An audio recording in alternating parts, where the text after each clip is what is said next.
Oh, Bruchim habayim. Welcome, everyone. Great to see you all again for another bit yeah. of Parashah study. And the last few weeks, kind of focusing on trying to get a better understanding, appreciation of the relationship between God and the people of Israel. We talked about certain things like love, respect, holiness, and the idea that all these require certain mutuality. So I think that that theme, the idea of mutuality, is something that really carries on to everything when we discuss Torah and tradition, certainly our scriptural tradition. But I'm going to try to take a different tack today in dealing with some of the issues that came up, especially for me in the Parsha, as I was glancing through over the last number of days. So you know that we begin this Parsha with a census. Interestingly, that the census takes place only in the second year after the Exodus. And you might ask, and we're not going to, don't worry, you might ask, why did they wait a year to take a census? Why isn't it important right after we leave Egypt to take a census and find out how many of us there are who've made it out of slavery and are on our way, hopefully, to the promised land? So it's a good question, but it's also not the first time, nor is it the last time that a census is going to take place. There are a number of censuses that take place during the course of the sojourn in the desert, and perhaps that in itself is a question to be considered. Maybe we'll do that when we get to a later census further on in the narrative. But that's one thing I want you to keep in mind. There are many things that are repeated in the Torah, certain actions you might say, well, we have a census, that's all, we don't need to take another one. But there are different occasions, and perhaps the circumstances dictate when that might be necessary. In any case, the organization here, for purposes of encampment in an effective and possibly in a hygienic manner, we don't talk about that so much in the desert, but the whole arrangement of the tribes in different encampments, and everyone has to stick to their place. And it just occurred to me now, we're talking about physical distancing all the time the last 2 months. Well, they didn't have to observe a 2 meter or a 6 foot rule, but everybody had their place in the encampment. Sure, you could go visit people, but you had to be back at curfew, I suppose, to sleep where your tribe, your clan, your family has been allocated their space. You can't start moving around and say, well, let's go visit our relatives or our friends in the tribe of Dan, even though we're in Asher. We want to go sleep at their place, camp out at their place for a couple of nights. I don't know if that was allowed. It doesn't really talk about that. But the necessity of organization for the sake of sustainability in an environment as harsh as the desert was something that was really demanded. And this Parsha talks all about that. Talks about the need to know how many people we have, what kind of services we need to provide, how to provide those services, because we know where people are. We know they're dwelling. Just like when we're taking a census now, we need an address. We need to know where you live. So if you need education, social, health services, we know where to find you. We know how to offer those things. So in a perhaps less formal, less bureaucratic manner, such is the arrangement of the Israelites in their encampment thousands of years ago for that 40-year period. Okay, so that in itself is fascinating, but I don't want to dwell so much on the idea of census. I want to focus more on maybe something that we often pass over when we read this Parashah Bamidbar. There's something that relates to the tribes and their functions. So we know that when they take the census, all the males, of course males, from the age of 20 and over, and those who could bear arms are counted. The women aren't counted, children or people younger than age 20 were not counted, and also the Levites, the entire tribe of the Levites was not counted in the census. They later had a separate census, and I'm going to come back to them in a moment. But one thing I just want to mention now is the fact, fascinating, that when we talk about those who are able to bear arms, and I'll quote the verse for you, at least the way it's translated here, first with the Hebrew. It says, when deciding whom to count, it says, שאו את ראש כל עדת בני ישראל למשפחותם לבית אבותם במספר שמות כל זכר לגבולותם מבין 20 שנה ומעלה כל יוצאי צבא בישראל תפקדו אותם. And Aaron shall record them by their groups from the age of 20 years up, all those in Israel who are able to bear arms. So you might think, well, okay, anyone age 20 and up who's able to bear arms. Is there a maximum limit to that? Does it say from age 20 to 40 to 50? Because when we're counting the Levites afterwards, those who serve in the sanctuary and later on in the temple, it limits the age from 30 to 50. It doesn't mean that post 50 you're obsolete, but it says for these tasks, that's the age. And yet, when talking about military service, it says anyone over the age of 20. Does that mean a nonagenarian can serve in the army at that time? Yeah. There's no reason to think that they're excluded. It means that bearing arms and serving in the army doesn't mean being a frontline soldier, a battle guy out in the front lines, out on the field, fighting with your sword and shield, lance or spear, whatever they used back then. But there are other ways of contributing to society and even to military service beyond the age of whatever. It doesn't say. So I think it's a beautiful message to us in trying to appreciate people who are beyond what we may see as a reasonable age for certain types of tasks and functions in society. We need to know how to value them even when they're older and find ways for them to remain engaged and in contact and in touch. And certainly in these days, and from my personal experience with my father, those people are feeling incredibly isolated and incredibly obsolete and cut off from the rest of us. So I think when we read this message in the Parashah, it means we have to make sure that we don't forget those people. We have a phrase that we use, a saying on the high holy days, particularly on Yom Kippur, Al tashlicheni le'et zikna. Don't throw me away, don't cast me off in my old age. I can still help, I can still be a creative part of society. It doesn't mean don't cast me off because I want you to pity me and do for me what you can. No, I can continue to contribute. It's not because I want to be somebody for whom things are provided without any work for that, without any merit for that. I want to contribute. Let me continue to contribute. And I think this lack of upper age for military service in this week's Parsha says nothing short of that. So that's one very powerful element in this week's Parsha. But the other one, let me get back to the issue of the Levites. Because when it talks about the Levites having a separate function, a separate task, it refers to a very fascinating process. And how many of you have a Chumash? Not too many? Okay, I'm going to pull something up on screen so you can see the verses rather than my word for it. Hope I got the right screen here. No, sorry about that. Press the wrong button. Yeah. Yeah. Your internet connection unstable. I know. I don't need to know that. Okay, so I'm looking at Numbers, chapter 3, verses 12 and 13. So I'll read the Hebrew edition. הנה לקחתי את הלוויים מתוך בני ישראל תחת כל בכור פטר רחם מבני ישראל והיו לי הלוויים. כי לי כל בכור ביום הכותי כל בכור בארץ מצרים, הקדשתי לי כל בכור בישראל מאדם עד בהמה, לי יהיו אני אדוני. I'm going to read another translation that I like. It's a little more emphatic with regards to the message here. So God spoke to Moses saying, behold, I take the Levites from among the children of Israel in place of all the firstborn male issue of the womb from the children of Israel. The Levites will be mine. Every firstborn male is mine, because on the day I smote each firstborn male in the land of Egypt, I sanctified each firstborn male of Israel, man and beast. They will be mine. For me, says God. So there are a couple of fascinating things here. I'll mention one and we'll come back to that in a moment. This idea that children, firstborn or otherwise, are not ours.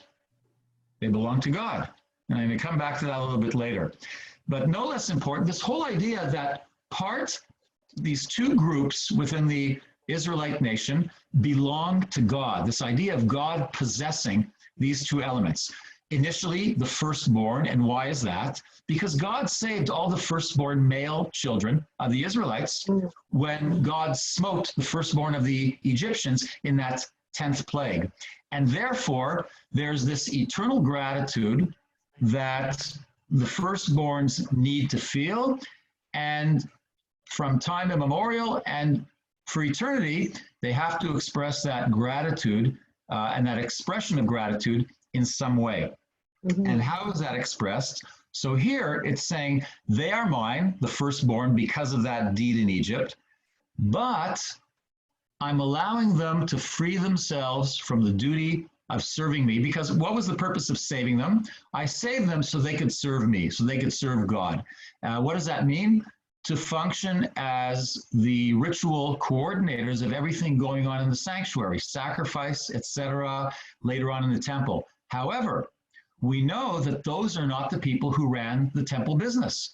It became the Levites, the priests, together with the Levites, but the tribe of Levi. And God is saying here, I'm giving the firstborns the opportunity, and all of them. It's not as if some can choose not to and some can choose to continue with that. I'm replacing them, in a sense, dispossessing them of that task, of that responsibility, and I'm taking all the Levites. And why can I do this? Because all the firstborn are mine, because of what happened in Egypt, and all the Levites are mine. But that possessiveness is not said in a negative, authoritarian, despotic manner. It's said, they're mine because they mean something to me. I care about them. They have a special place with me, and therefore I'm offering them a special status, in a sense. The firstborns, initially because of what happened in Egypt, the Levites now are going to replace the firstborns because, as tradition says, and as we know and read in Parashat Ki Tisa, they're the only ones who, as a collective group, did not participate in the worship of the Egel HaZahav, the golden calf. And therefore, they've been offered this task in place of the firstborn to perform that function. So you might think, all right, so we've done that. God has replaced, after the issue of the golden calf, God has replaced the firstborn with the Levites. But that tradition doesn't end.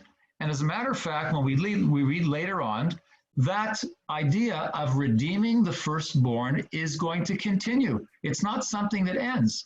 I'll give you an example that you're probably familiar with before I get to one that you're maybe perhaps a little less familiar with, although I imagine you've heard of it. What do the firstborn need to do Erev Pesach? They need to fast, because they need to show their gratitude for being spared in the 10th plague in Egypt. And what do they do to redeem themselves, to free themselves, to liberate themselves from the obligation to fast?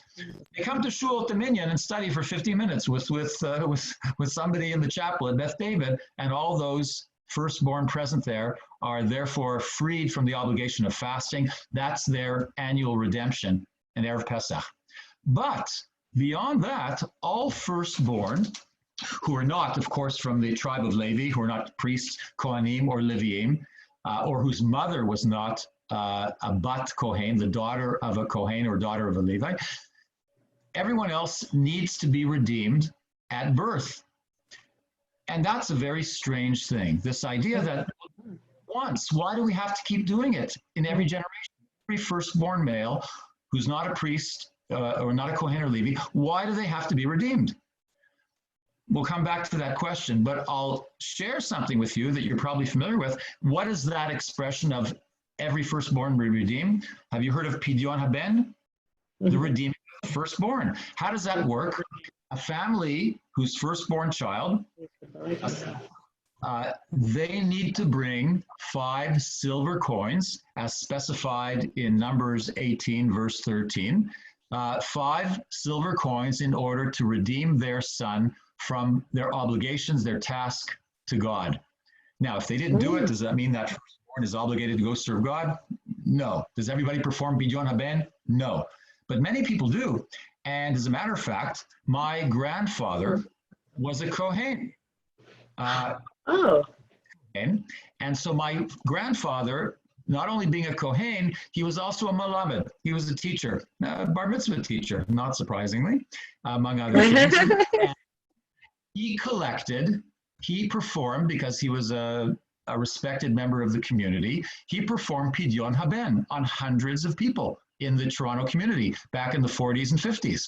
And as a matter of fact, all those coins that my mother inherited, or many of them, I guess my uncle and their family received a good number of them as well, the ones that weren't used because my grandparents were not from a wealthy background.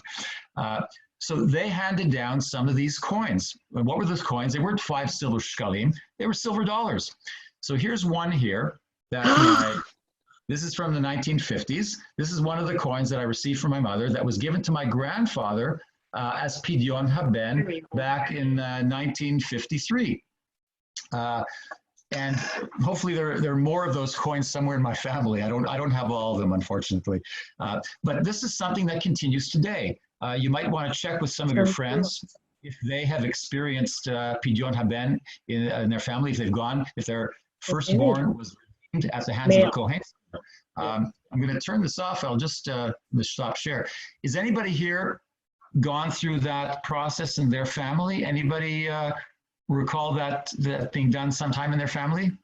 Pidyon Haben? Nobody? No, no. Okay, Faye, you have a... For Perry. Firstborn boy, because we used to call.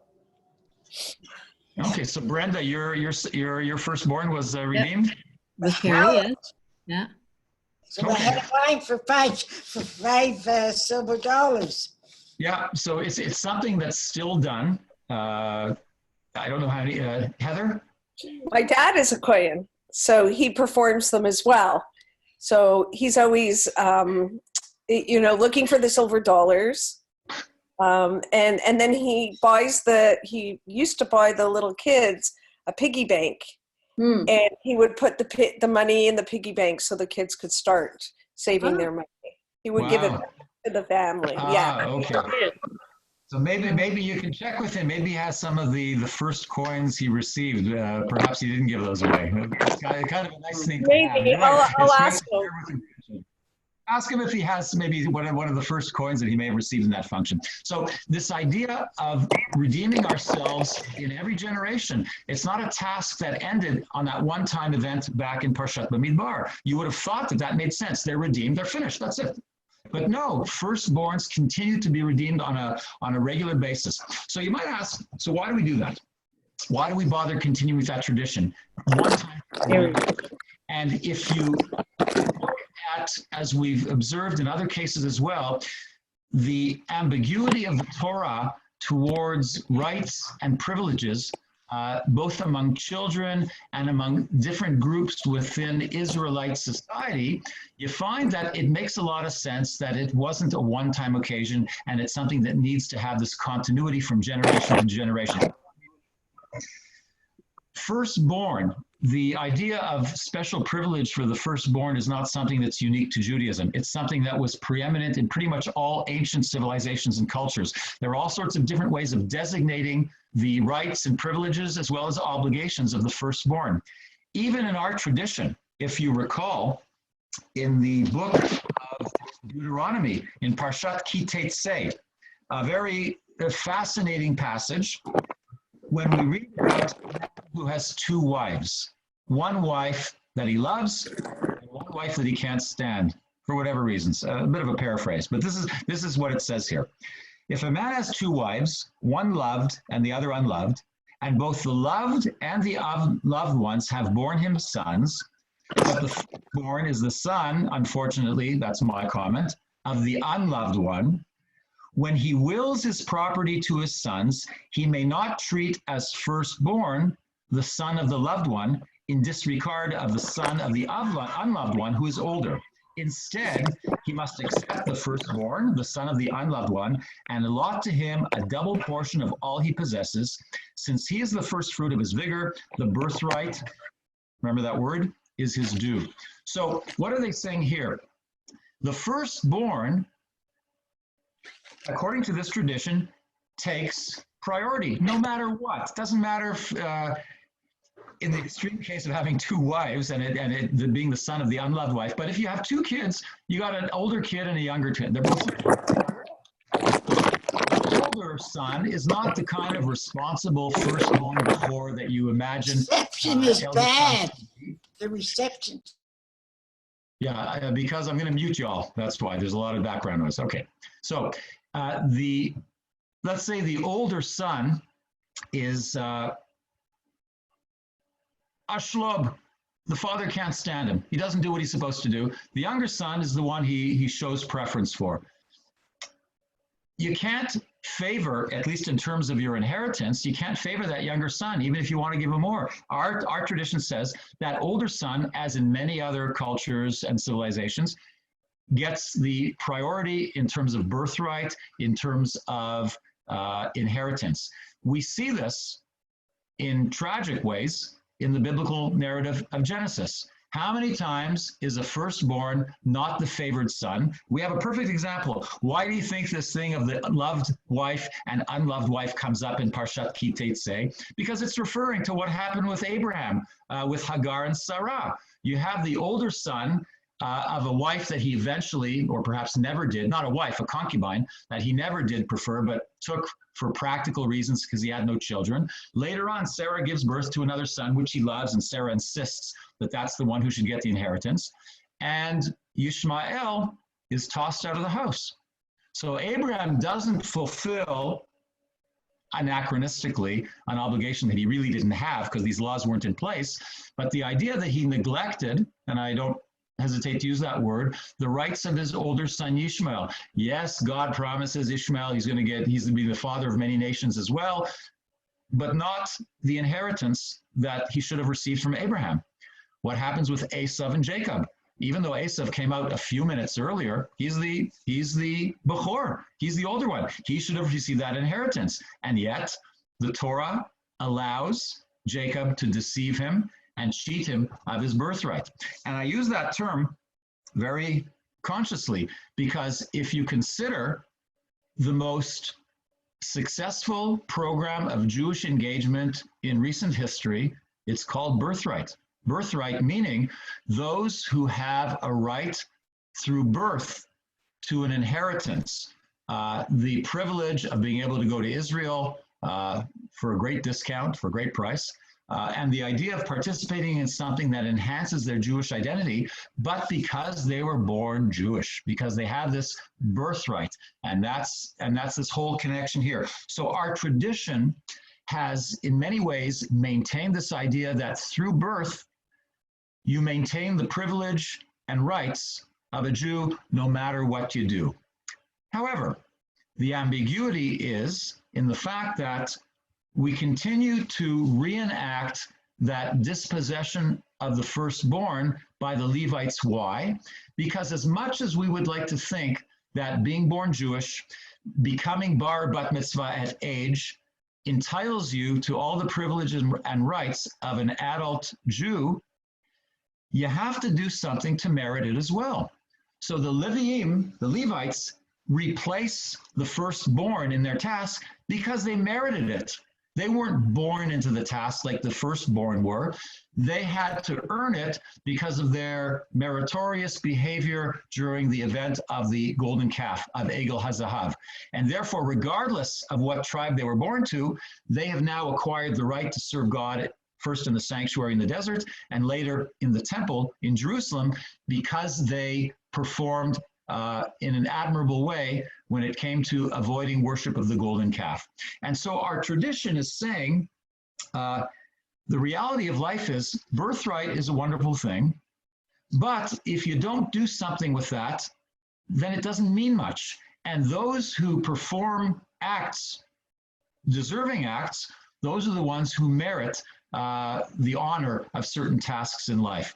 And that's why perhaps we continue to reenact that tradition, that ceremony of Pidyon Haben.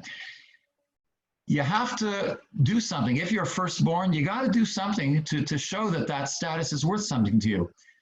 And similarly, a Levite also, certainly in the times of the sanctuary and the temple, they had to earn their rights to the task, and they had to perform their task in the appropriate manner. And it says a number of times, those who don't perform their task properly, they're not kicked out of the Levite tribe. That's no longer an option for them because they have now replaced the firstborns. If they don't perform their tasks properly, they approach parts of the sanctuary that they're forbidden from approaching. What's their punishment? A lot harsher than being kicked out of the tribe, death. So there has to be an acknowledgement of your responsibility, whether born into it or whether being assigned the task in other ways, for that responsibility and the need to perform your task properly. And I think our tradition in this wonderful manner maintains and sustains the conflict, the tension between what you're born with and what you do with that, or what you do to merit, to earn certain privileges and rights. We always talk about, in Jewish tradition, we're not ones of what you think, what you may have been offered and granted by means of birth, but what you do, what you're judged by your deeds more than anything else. If you think of doing something, there's no sin for that. There's no reward for it. But if you do something, you act on those thoughts, then there are consequences in either direction, of course. So that's one very powerful element of this week's Parsha. The idea that this constant tension between enjoying rights because we're born into a group, as opposed to enjoying rights and privileges because we've merited those by our actions. And that's something we need to be aware of today. We can't take either of those paths for granted, but we need to find a way of kind of resolving that tension. It's great to be born Jewish. It's great to reach the age of bar bat mitzvah, but if you do nothing about it, that status is meaningless. It has no significance whatsoever. It's not a matter of being punished. It's just a matter of whether we can translate the essence and the relevance of that status into something that becomes meaningful in our lives. So that's one aspect of the Parsha. The other one is this whole idea of how we understand the process of birth. Because we talk about the firstborn, we talk about the fact that those firstborns are not ours. God has taken them, in a sense, away from us, and God owns them. And I read something by Rabbi Cheryl Nosson, who talks about the process of birth, and she relates to it in this way. She says, when her child was born, she had a rash of emails and telephone calls asking, how's the baby doing? Do you have photos of the baby? What's happening? We'd love to see that baby. Oh, it must be cute as anything. And then at the end of the conversation, they may have said, oh, and by the way, how are you doing? So her emphasis being that when a child is born, our tradition, like many, focus on the creation that was brought about by this miracle of birth, rather than the person who went through the creative process of bringing that child into the world. And the idea of Pidyon Haben, perhaps, as well as the whole celebration of a Brit Milah, a Simchat Bat, in a sense, often disregards the importance of the mother in this whole process. And furthermore, I would add that we are stressing here this idea of the firstborn. And if you recall, back in Leviticus, it also talks about when a woman gives birth, if it's to a boy, she needs to isolate herself for 7 days. If it's a girl, she needs to isolate herself for 14 days. So a question arose of why is there a difference? First of all, in terms of the time. First of all, the issue of isolation, why is that isolation there? It's to try to ensure that the woman has the opportunity to recover from the process of creation, the process of birth. And for a girl, it's twice the time, because if you give birth to a girl, you're giving birth to someone who also has the opportunity and the ability to bring someone into this world. And so not only are you marking your isolation and recovery for yourself, you're doing it for that daughter, for her potential ability to bring life into the world. And so that time period is doubled.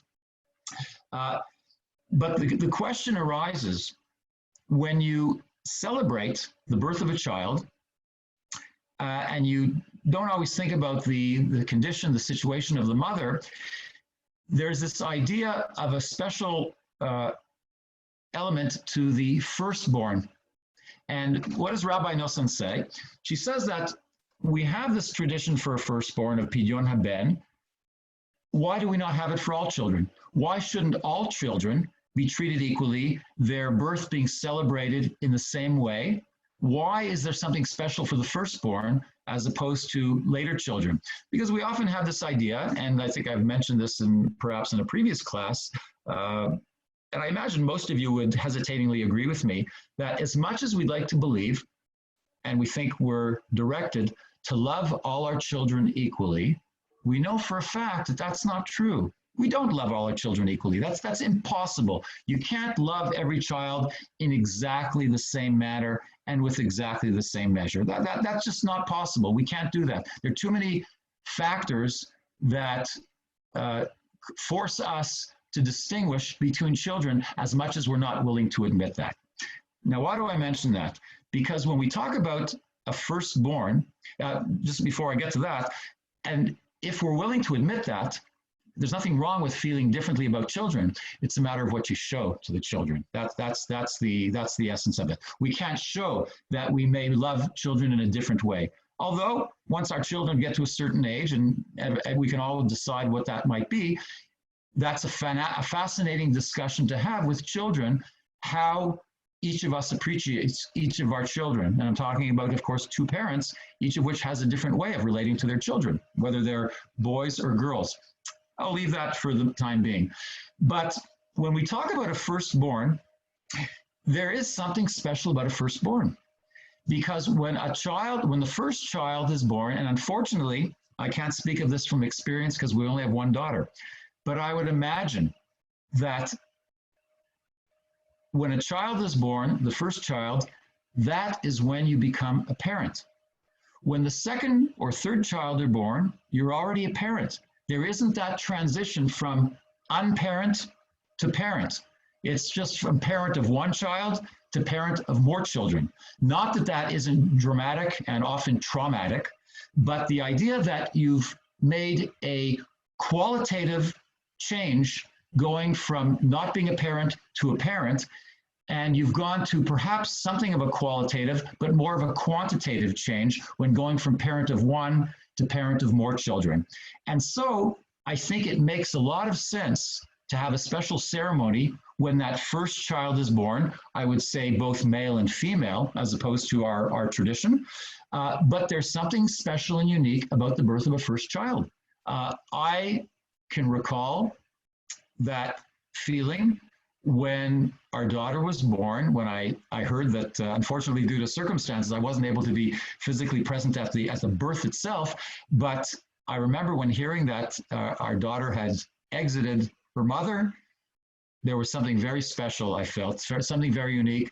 I can't say, I can't describe something, an incredible transition and transformation, but there was something very different about feeling all of a sudden I have a different type of responsibility in my life that I didn't have before. And granted, when you have a second and third child, that responsibility is increased, but it's not the same as going from responsibility for no children as opposed to responsibility for one child. So it makes a lot of sense for us to keep some kind of special ceremony, do it in an appropriate manner, and I think do it for both boys and girls, but keep some kind of ceremony that marks the transition, not so much the birth of the child, but the birth of the parent, because a parent is born just when a child is born as well. The parent didn't exist before that. So those two essences of personality are created at one and the same time the moment the child bursts forth from the womb. And it's not something perhaps we often think about, but our status changes very dramatically when that first child comes into the world. The last thing I want to share with you, and along the lines of birth and how we relate to that process, is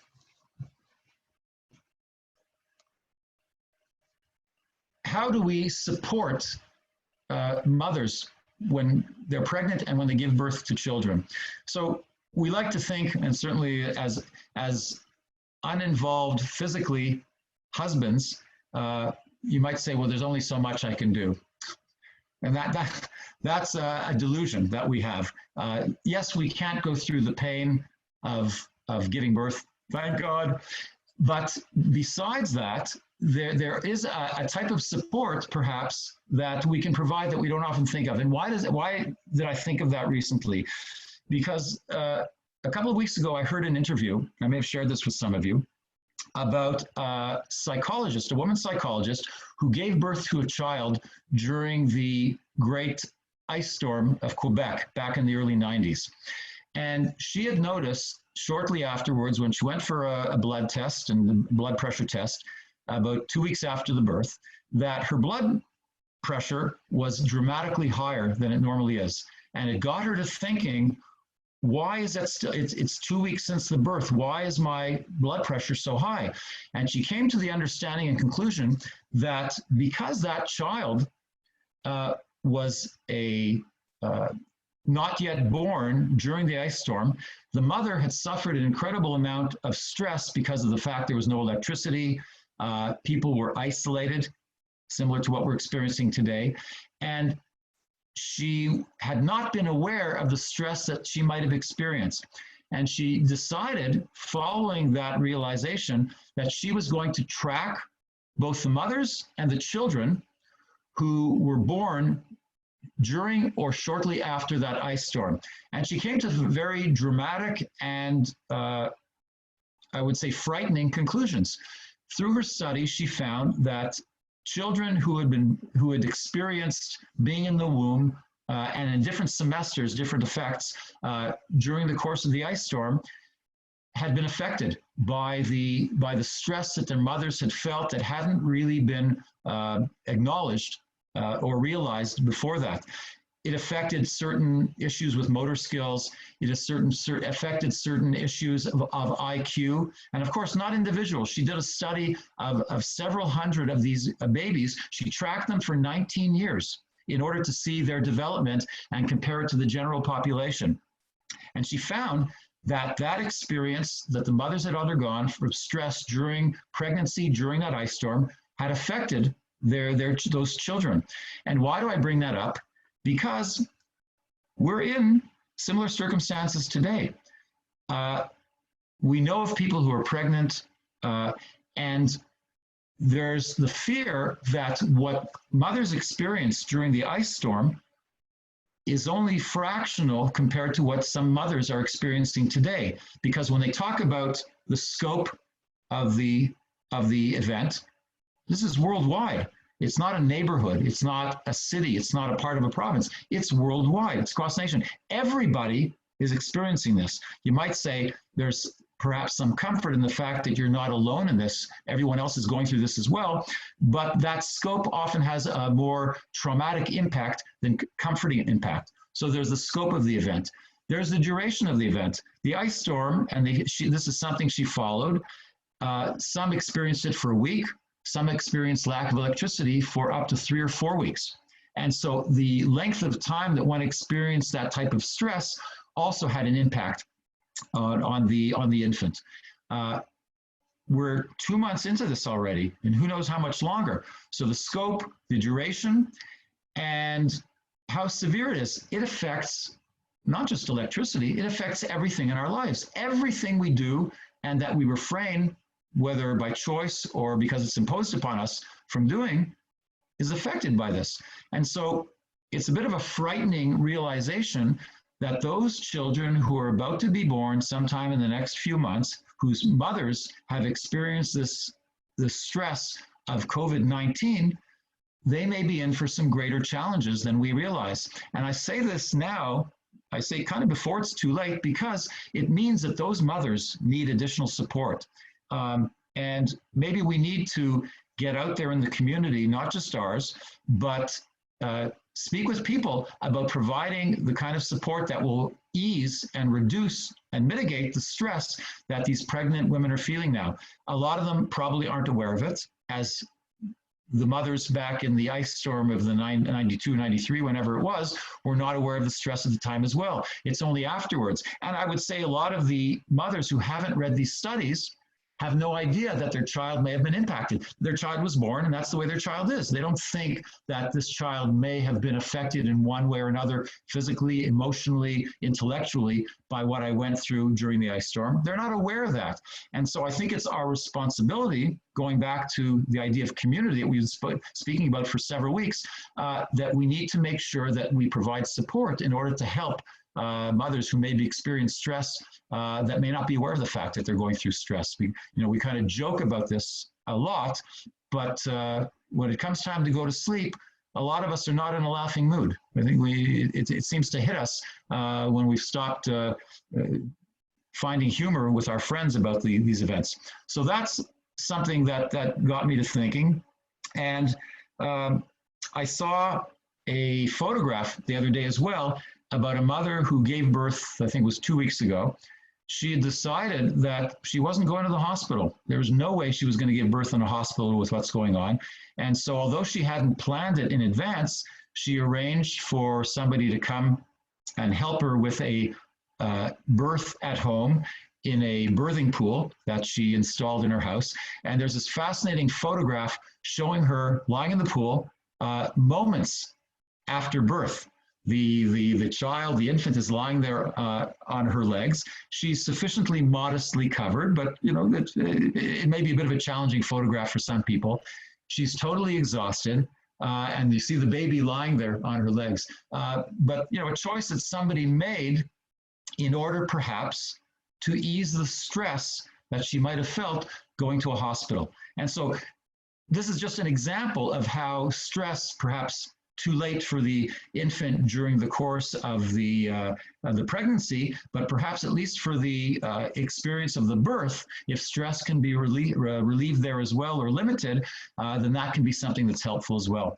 So all these things that we don't think about. Our Parashah is telling us and bringing to mind some of the things we take for granted with regards to our status as Jews, whether we in fact need to do something in order to merit our status, or we need to do something about it. Being born into it, the birthright is not sufficient, and how we can help those who are dealing with some of these issues today, whether it be birth or caring for children, caring for the elderly as well. We know how much of a challenge that is. Many of us have personal experiences on that. So I throw all these issues out at you because, fortunately, as always, our texts have and provide an opportunity to relate to things very contemporary if we're willing to look into them. We can often say, well, Pidyon Haben, Levites, firstborns, what does that have to do with anything we live with today? Well, if you look at it, it has everything to do. You can change the terms a little bit, but the circumstances, the experiences that Israelites faced 3,000 years ago are not a whole lot different than some of the things we're facing today in general, and certainly under the Damocles sword of COVID-19. So I would ask, hopefully some of you, I would ask particularly the women, because most of us here are women, to maybe share, if you'd like, if you'd be willing to talk a little bit about not which child you favor, because there's some kids here I see. Hi, Michelle.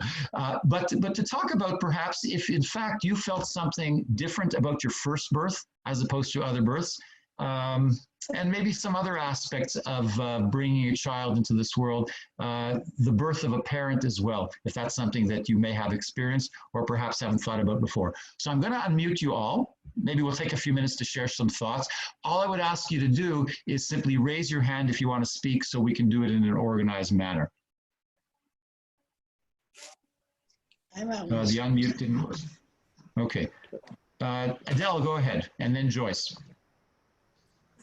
When my first child, girl, was born, I was very excited. It was a wonderful experience, as we all were. When my second child, also a girl, was born, I felt guilty leaving my first child at home while I was in the hospital with the second child. I didn't think that was right, but then of course we had no choice. I'm delighted you bring that up because I had a wonderful discussion with my wife earlier today. We were talking about, what do firstborns experience? The firstborn experiences something that other children probably never experience, and that is the unique opportunity to not have to share a parent. You've got that parent yourself. You're totally their focus. There's no jealousy with other children. A second child and later children Changes the share dynamics. the experience of displacing and capturing the attention from the older child for the most part. And that first child, while experiencing that sole possession of a parent, which a second child doesn't have, they also experience the loss of that attention, which no other kid feels in the same way. Because a second child will have experienced it on the other side, taking the attention from the older while losing it to a younger child. And that's the middle child syndrome. Hello. Now we know. Purview. There are these interesting things that different children experience as well as parents. I'm glad you brought up that idea that a parent would experience guilt at having to abandon, so to speak, one child in order to provide the immediate and urgent care that a second child needs. Okay, thank you very much, Adele. Joyce, you wanted to offer something. Yeah, I found no difference. I had a very difficult delivery with Howard, and with Brian it was a little easier. Not so easy, but a little easier. But I found no difference as far as a parent, me, towards my first child and towards my second child. And they were both different children when they were born and when they were up until they were about a year, 2 years, and then afterwards. But then I found no difference in them, and they were both exact opposites. Okay, no, that's great. That's why it's interesting to hear what people's other experience.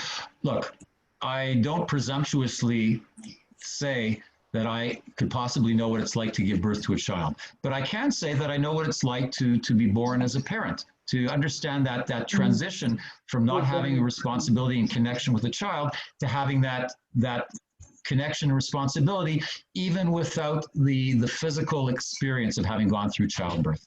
Okay, Heather. Sorry, I'm not going to comment on my births because I had C-sections, so they're all different. But I wanted to just comment on the fact about the stress factor that you were talking about, Michael, around birth.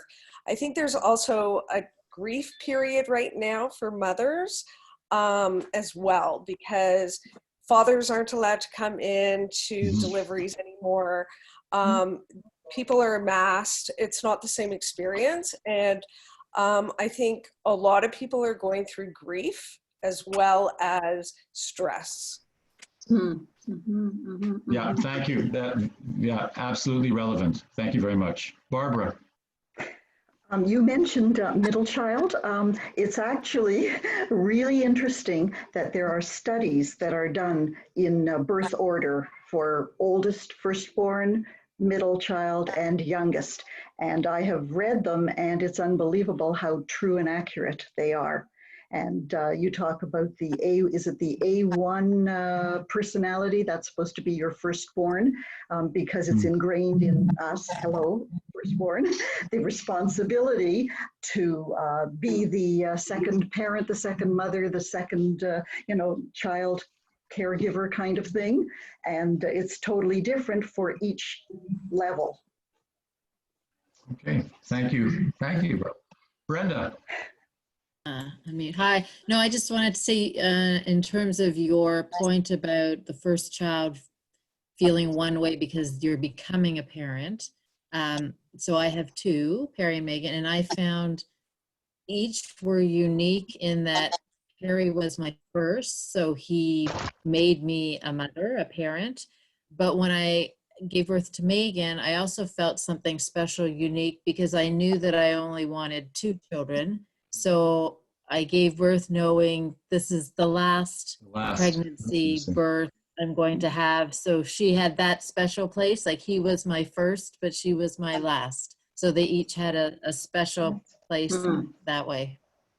Fascinating. Fascinating. Okay, thank you. That's a different perspective. I never thought of it that way. Wow. Okay. Anyone else? So I just want to finish with one very brief item.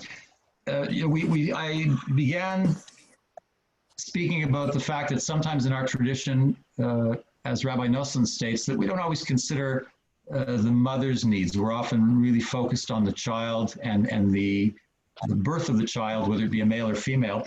So there's something called techinas, which are prayers composed by and for women, dating back to the 18th, 19th, early part of the 20th century, mostly written in Yiddish, but some fascinating ones. And I just wanted to share two very, very brief prayers for you that I found in this book. And one of them is I think they're both composed by Rabbi Eliyahu HaKohen of Izmir in Turkey, and it caught my attention because my mother-in-law is from Turkey. So this had some specific relevance. I haven't had a chance to discuss this with her yet, maybe at some point in the future. So they're two prayers with very different perspectives. I'll read them both to you, and then I'll give you a chance to comment, and I'll just kind of give my thoughts. I'll read it in Hebrew because there's something to be said about hearing it in Hebrew.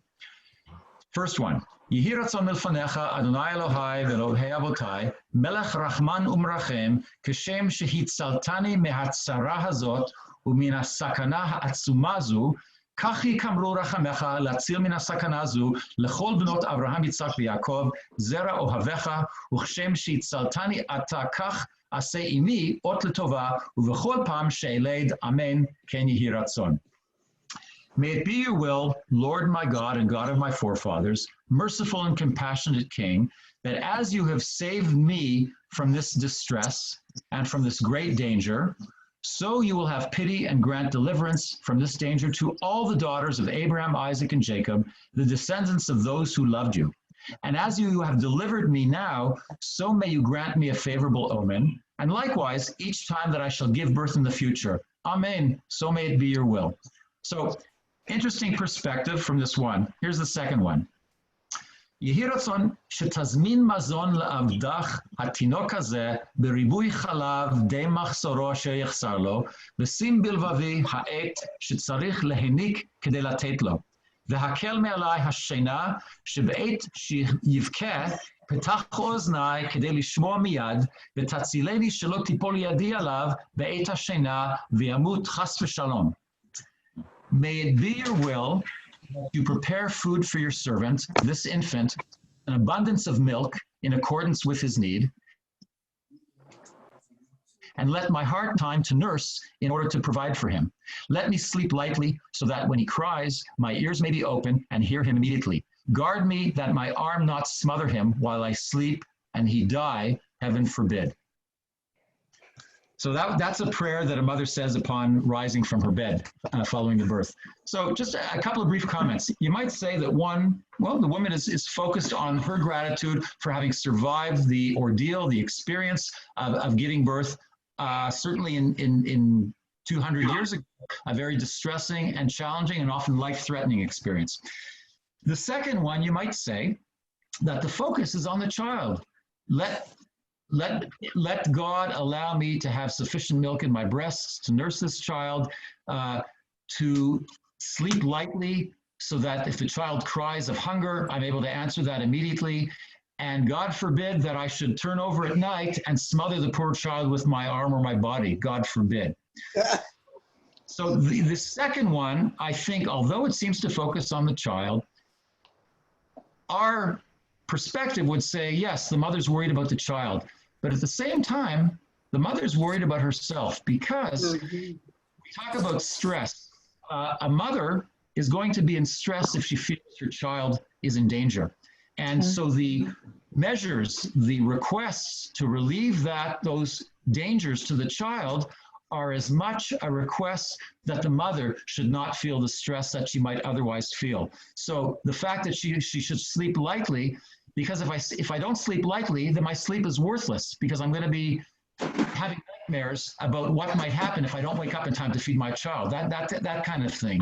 So these prayers really give us a perspective that we don't often have, certainly as a male-oriented liturgy that we use on a regular basis to understand what a woman's perspective would be. What are a mother's, more correctly, concerns with regards to the birth, with regards to postpartum, and all these experiences that the men who came up with the liturgy, with all due respect, they haven't experienced that, and I don't know how much of a poll they've taken to really understand how genuine a woman's and a mother's concerns are with some of these issues. So I leave you with that. Very Hopefully we've given you a little bit of material for thought when you hear or read some of the verses in this week's Parashah. Hopefully they'll strike a little bit of a chord. And my final challenge to you, of course, is we talked about some issues that, it's good to learn about something and to understand perspective, but we need to sometimes translate that into a caring and an outreach to people who might be in need of help. And certainly nowadays, both in terms of stress and, as Heather, I think, very perceptively mentioned, this idea of grief as well, we need to find ways to reach out to those mothers and help them. So hopefully you all have an enjoyable rest of the evening. Look forward to seeing you on other occasions, virtually and otherwise.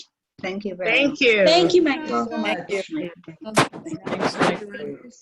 Take care. Bye-bye, everybody. Thank you all for your comments and contributions. Thank you. Thank you, Michael. Thanks, Thank Michael. you. Very interesting. Bye-bye. Bye.